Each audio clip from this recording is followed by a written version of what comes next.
안녕하십니까. 뉴스를 넘어 세상의 흐름을 읽어드리는 Y타임스 정세 분석의 추부길입니다.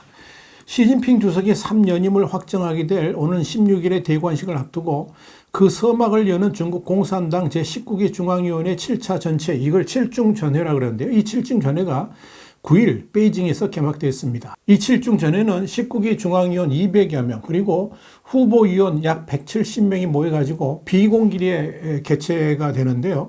이 사실상 시진핑 주석의 집권 연장을 공식화하는 20차 당대회를 최종적으로 준비하는 과정이어서 눈길을 끕니다.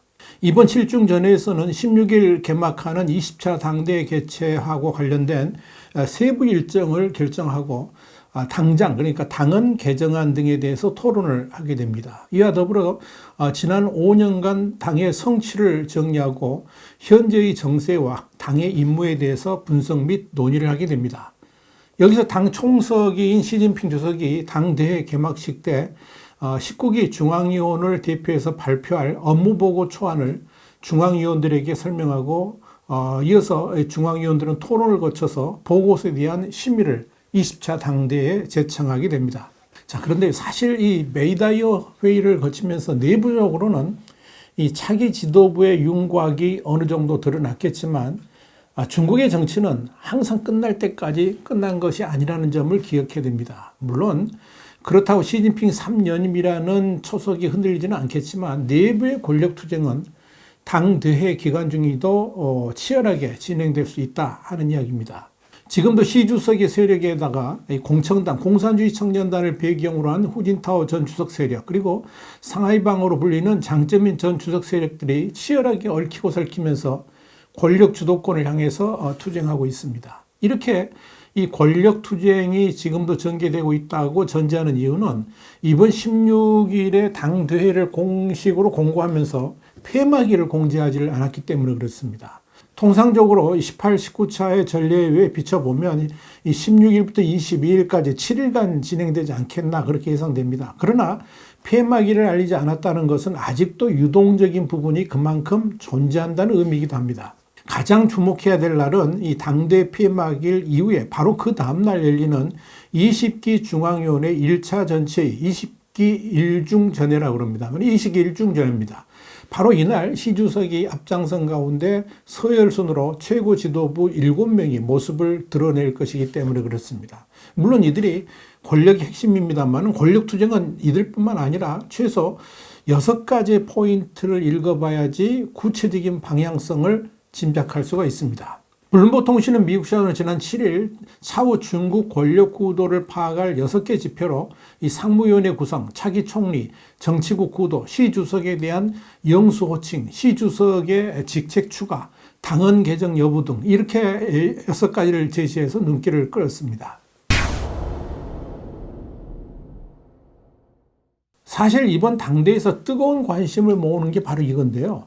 시진핑 주석에 대한 칭호가 어떻게 나올까? 이 문제입니다. 홍콩의 명보는 당장 개정안에 시 주석의 핵심주의를 강조하는 이른바 2개의 확립과 2개의 수호가 새롭게 포함될 것이다. 이렇게 예상을 했습니다. 여기서 2개의 확립이라는 것은 시 주석의 당 중앙 핵심 및 전당 핵심주의 확립, 그리고 시진핑 신시대 중국 특색 사회주의 사상, 이걸 시진핑 사상이라고 그러죠. 이 시진핑 사상의 지도적 주의 확립을 말합니다. 또한 2개의 수호라는 것은 시 주석 당 중앙 핵심주의 및 전당 핵심주의, 그리고 이 당 중앙의 권위와 집중 통일 영도를 각각 결연히 수호한다, 이런 의미입니다. 당대에서 최종적으로 이루어질 당장 개정을 통해서 원톱으로서의 시 주석 위상과 권위가 더욱 공고해질 것이다, 이런 예상이 나옵니다. 명보는 지난 5월 23일에도 핵심이라는 칭호를 가진 시 주석이 20차 당대회에서 영수 칭호를 받게 될 것이다, 이렇게 보도를 한 바 있습니다. 여기서 영수라는 호칭은 이게 주목을 받고 있는 게 이유가 있습니다. 이 호칭이 그동안에 중국에서 마오쩌둥에게만 쓰였기 때문에 그렇습니다. 이 호칭은 덩샤오핑 이후에는 1인자, 핵심 이런 말로 대체가 됐습니다. 그런데 시 주석은 2016년 당대회에서 이미 핵심이라는 칭호를 얻었고요. 이는 중국 공산당의 헌법격인 이 당장에도 반영됐습니다. 그런데 시진핑 충성파들은 이를 넘어서 영수라는 표현을 공식적으로 사용하려고 하고 있는 겁니다.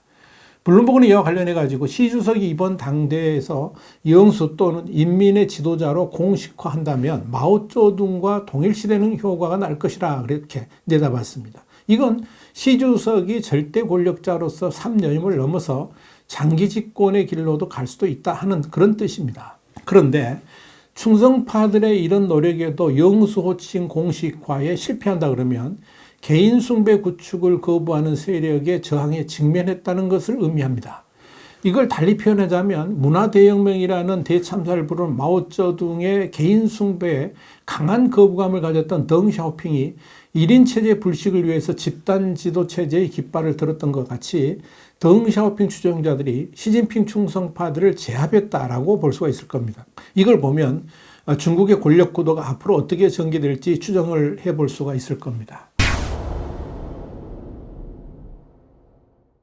자, 두 번째입니다. 이번 당대회를 통해서 중국의 권력 구도를 살펴보는 중요한 또 하나의 창은 시진핑 주석을 제외한 6명의 상무위원회에 누가 들어가느냐 이 문제입니다. 이미 선출된 20차 공산당 전국대표대회의 대의원 2296명은 당대회 기간에 200명에 가까운 중앙위원회 그리고 이 150여 명의 중앙후보위원을 선출해서 당 중앙위원회를 구성합니다. 여기에서 중앙위원회 핵심인 정치국원 25명이 정해지고 그 가운데서 이 최고 지도자 그룹인 상무위원 7명이 확정됩니다. 그렇기 때문에 이 중앙위원회와 그 윗선인 정치국 상무위원회 구도가 어떻게 짜이는지를 보면 시진핑 주석의 권력 장악력이 어느 정도인지를 파악해 볼 수가 있습니다. 일단 상무위원회 딩쉐상 당 중앙판공청 주임 그리고 차이치 베이징시 당서기, 천민월 충칭시 당서기, 리창 상하이시 당서기 등이 지명된다 그러면 중국 권부가 완전히 시진핑 1색이다 이렇게 봐도 과언이 아닐 겁니다. 이렇게 되면 시 주석을 포함해 가지고 5명이 상무위원회에 들어가기 때문에 그렇죠. 결국 상무위원회 구성에 있어서 시진핑 세력이 최소 4명을 넘는다 그러면 시 주석은 그래도 안정적으로 국정을 주도해 갈 수가 있을 겁니다. 그러나 이미 기정사실화되어 가고 있는 리커창 총리의 상무위원임 그리고 이 왕양 전국 정치협상회의 정협이라고 그러죠. 이 정협 주석도 계속 그 자리를 지켜주면서 후춘화 부총리가 상무위원회에 진입한다 그러면 시 주석으로서는 사실상 정치 주도권이 많이 상실되었다라고 볼 수 있을 겁니다. 리커창, 왕양, 후춘화 모두 후진타오의 핵심 세력이기 때문에 그렇습니다.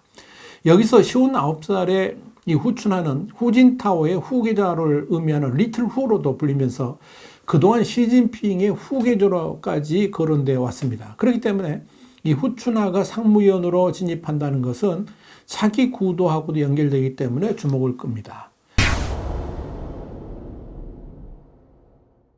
또 하나 주목거리는 리커창 총리의 후임은 누가 될 것인가 하는 문제입니다. 사실 시진핑 주석은 그동안에 자신의 보좌관 출신이자 신복인 리창 상하이 서기를 리커창 총리의 후임으로 생각을 해왔습니다. 그렇기 때문에 리창이 총리가 된다 그러면 시진핑 주석은 상당한 힘을 얻게 될 것이고 또 시진핑 주석의 나아가는 길에 공산당 내에서 방해 세력이 없다는 것을 의미한다 이렇게 보실 수 있습니다. 그러나 왕양 전국 정협 주석 또는 후춘화 부총리가 총리 자리에 오른다면 또다시 시 주석은 제2의 리커창과 동거할 수밖에 없고 당연히 시 주석의 권력도 제한이 될 겁니다. 현재 중국에서는 왕양 전국 인민 정치협상회의 주석이 유력하게 거론되고 있습니다.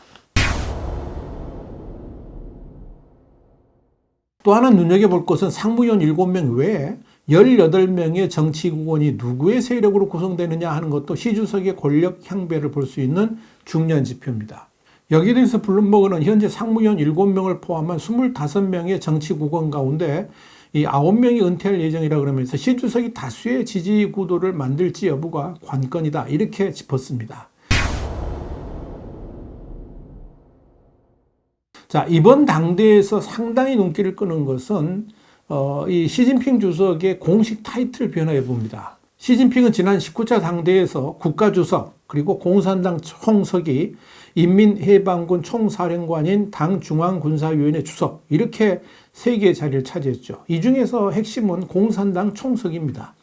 중국이 당 국가 체제라는 점에서 당은 국가에 우선하고 인민해방군 역시 공산당의 군대이기 때문에 그렇습니다. 또한 당 중앙군사위원회 주석은 군 통수권을 장악하는 자리입니다. 여기서 국가주석은 1949년 중국 건국 때부터 있었는데 1975년 없었다가 1982년부터 부활한 자리입니다. 중국이라는 국가를 상징적으로 대표하는 자리인데요.